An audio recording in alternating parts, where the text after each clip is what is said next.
Abbiamo deciso, vista la situazione che è sotto controllo, tenendo conto che l'azienda riesce anche a governare il sistema, di mantenere aperta l'azienda AIA e continuare il lavoro, tenendo conto anche che la produttività deve andare avanti. Quindi la produzione va avanti, nessuna zona rossa. La produzione va avanti quindi alla Tre Valli di Vazzola, così ha deciso il tavolo convocato in prefettura tra dirigenza del gruppo Veronesi, sindacati, comune e ULSS 2. Una decisione non scontata. Abbiamo testato 560 lavoratori, 178 sono positivi, 382 negativi, stiamo facendo i contatti stretti, su 145 21 sono positivi. La cosa positiva è che tutte le persone che hanno contratto il virus sono asintomatiche, questo è importante, quindi nessuno in ospedale, nessuno in rianimazione. Operativamente la sicurezza in fabbrica sarà garantita dimezzando la produzione, questo sia per assicurare il distanziamento sia perché molti lavoratori sono in quarantena. La nostra posizione è nel pieno rispetto di quello che prevedono le disposizioni di legge e mettiamo in atto tutte le misure sanitarie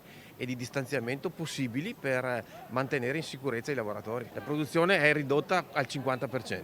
Nel frattempo proseguirà l'attività di screening su dipendenti interni delle cooperative familiari, un quadro complicato visto che si aggiungono anche soggetti di rientro dalle ferie. Ci sarà la prossima settimana un nuovo giro di screening con questi test rapidi che da poco sono stati anche autorizzati dall'Istituto Superiore della Sanità. Altra questione sul tavolo il fatto che molti lavoratori siano andati al lavoro dopo l'esecuzione del tampone e prima di avere l'esito. Noi abbiamo posto il quesito direttamente all'USL, l'USL ci ha rassicurato dicendoci che questa è una procedura che applicano normalmente, soprattutto verificando già dai primi campioni che c'erano tanti asintomatici.